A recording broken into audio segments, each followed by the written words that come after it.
Market లో invest చేసి మీ డబ్బులు డబుల్ చేసుకోవాలనుకుంటున్నారా? సుందరరామిరెడ్డి గారి సెమినార్ కి అటెండ్ అవ్వండి.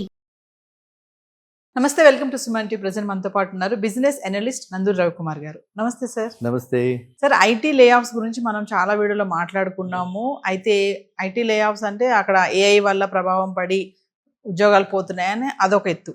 ఇంకా చూసుకుంటే ఇంక హైదరాబాద్లో ఫ్లాట్స్ కొన్నటువంటి ఐటీ ఉద్యోగులు ఎవరైతే ఉంటారో కొని వాటిని రీసేల్కి అమ్మేస్తున్నారంట. అంటే ఇది ఎందుకు ఇలా జరుగుతుంది? అంటే హైదరాబాద్ రియల్ ఎస్టేట్ ఎలా ఉంది, ఏంటి, అసలు ఐటీ ఉద్యోగులు కొనడం ఎందుకు, దీన్ని అమ్మేయడం ఎందుకు, అసలు ఏం జరుగుతుంది అని అంటే ఇప్పుడు మనం గతంలో చెప్పుకున్నది ఏంటంటే ఐటీ ఉద్యోగులకి జాబ్లు పోవడానికి ఏఏ ఒకటి కారణం. రెండవది ఏంటి, సాఫ్ట్వేర్ ఎక్స్పోర్ట్స్ తగ్గిపోయాయి. అక్కడ యూఎస్లో కండిషన్స్ మారిపోయాయి. అవన్నీ ప్రభావితం చేసి పాపం వీళ్ళకి జాబ్స్ పోతున్నాయి. వీళ్ళందరికీ లే ఆఫ్లు పోతున్నాయి. కొత్త వాళ్ళు హై ఇన్కమ్ వాళ్ళని తీసేసి కొత్త వాళ్ళని నలుగురు ఎదురు వేసుకుంటున్నారు. ఆ విధంగా ఐటీ కంపెనీస్ అంతా కూడా they are reducing the cost. Profit పెంచాలి, ప్రాఫిట్ చూపించాలి, ఇన్కమ్ తగ్గిపోయింది, ఎక్స్పెండిచర్ తగ్గించాలి.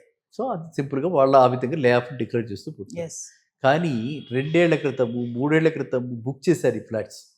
ఒక గేటెడ్ కమ్యూనిటీలో ఫ్లాట్ కొనుక్కోవాలంటే కన్స్ట్రక్షన్ పీరియడ్ మినిమం 3 ఇయర్స్.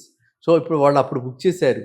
ఇప్పుడు వీళ్ళకి తీసుకుని ఈఎంఐ కట్టగలిగే పరిస్థితిలో లేరు. ఎవరైతే మీరు అంటున్నారో లే ఆఫ్ అందరూ అయిన వాళ్ళందరూ కూడా కొంతమేర సేవింగ్ చేసుకున్న వాళ్ళు, కొంతమేర వాళ్ళు ఒక 6 నెలలో సంవత్సరము మళ్ళీ కొత్త జాబ్ నుంచి ట్రై చేసుకుని మళ్ళీ స్కిల్స్ అప్గ్రేడ్ చేసుకుని ఎప్పటికప్పుడు మనం ఏం చేయలేము. మారుతున్న పరిస్థితుల్ని బట్టి మనం అప్పటికప్పుడు మనం కూడా మారుతూ ఉండాలి, మనం కూడా నేర్చుకుంటూ ఉండాలి. వాళ్ళ క్లాడ్ అయ్యాయి, అడ్వాన్స్డ్ క్లాడ్ అయ్యాయి, డీప్ సెర్చ్, ఇవి ఈ సబ్జెక్ట్స్ అన్నీ వచ్చేసాయి. ఎక్కడ చూసినా మాస్టర్ క్లాసెస్ క్లాడ్ అయ్యి మీరు చూస్తూ పోతున్నారు.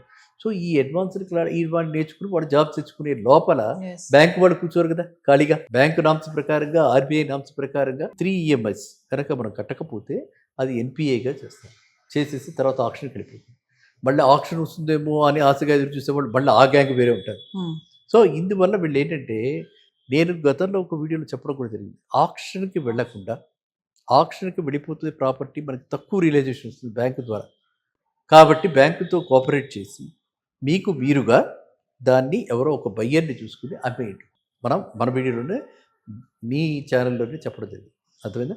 సో ఆ విధంగా అమ్ముకోవడం వల్ల మీకు కాస్త డబ్బులు ఎక్కువ వస్తాయి బ్యాంకు వాళ్ళ అమ్మేదానికంటే. ఇదే పద్ధతిలో ఇదే తరహాలో చాలామంది ఎంప్లాయీస్ ఏంటంటే, నీకు జాబ్ ఇప్పుడే రాదు, వచ్చినా ఇంత హై పేయింగ్ శాలరీ రాదు. 2 లక్షల జీతం వచ్చేవాడికి వాళ్ళు మళ్ళీ 2 లక్షల జీతం రావాలంటే కష్టం కాదు.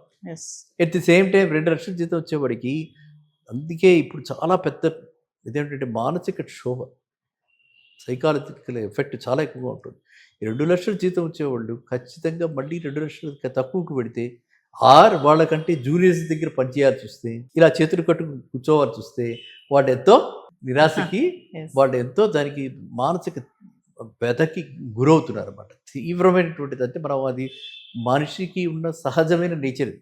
చెప్పడం ఈజీ, అలా ఫీల్ అవ్వకూడదండి, అది ఓకే యాక్సెప్ట్ చేయాలి. కానీ ఇట్స్ వెరీ డిఫికల్ట్. మనకంటే జూనియర్, మనకంటే ఇంకాంపిటెంట్, 2 ఉంటాయన్నమాట. ఇంకాంపిటెంట్ వాడు జూనియర్ అయ్యి మనకంటే కాంపిటెంట్, నాలెడ్జ్ లెవెల్స్ బాగుండి చక్కగా ఏఎం నుంచి ఐఐటి నుంచి, లేకపోతే ఎక్కడో బాగా చదువుకుని బ్రిలియంట్ బాయ్ అయ్యండి, అక్కడి నుంచి ఐఐటి ఐఎంఏ అక్కడ బ్రిలియంట్ బాయ్స్ అక్కడే రావచ్చు కదా, ఉంటే పర్వాలేదు, యాక్సెప్ట్ చేసేస్తాం. కానీ మనమే వాడికి నేర్పాలి ప్రాసెస్కి.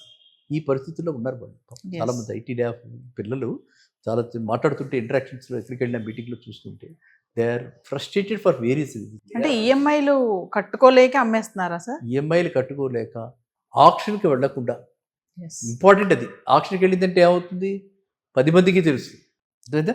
మీరు గతంలో సలహా ఇవ్వటం కూడా జరిగింది, మీరు ఎప్పటికప్పుడు ఈ ఆక్షన్స్ జరుగుతూ ఉంటాయి, ఈ ఆక్షన్స్ చూసుకుంటూ ఉండండి. మీకు గోల్డ్ కావాలన్నా చూడండి, వెహికల్ కావాలన్నా చూడండి, హౌస్ కావాలన్నా, ఇల్లు కావాలన్నా చూడండి, ఏది కావాలన్నా అది చూసుకుంటూ ఉండండి.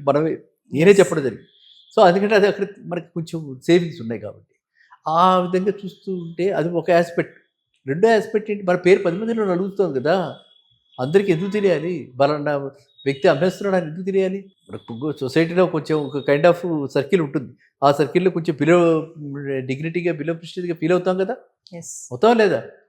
సో అది అడుగుతున్నది. ఎందుకంటే మీరు చాలా రకరకాల వేరియడ్ సబ్జెక్ట్స్ మీద, సైకాలజీ మీద స్టడీ చేస్తుంటారు కాబట్టి సైకలాజికల్గా దెబ్బతింటాడా మనిషి? 10 మందిలో ఎక్కడైనా మనకు తెలుసు. అందు గురించి ఏంటంటే తెలియకుండా వీళ్ళల్లో వీళ్ళే మెల్లగా ఈ వేరియస్ సైట్స్ ఉన్నాయి, ఈ వాటిల్లో వేసి రీసేల్లో ఈ ఫ్లాట్స్ అన్నీ అమ్ముతున్నారు. ఫ్లాట్ని రీసేల్కి అమ్మేస్తున్నారు కొని.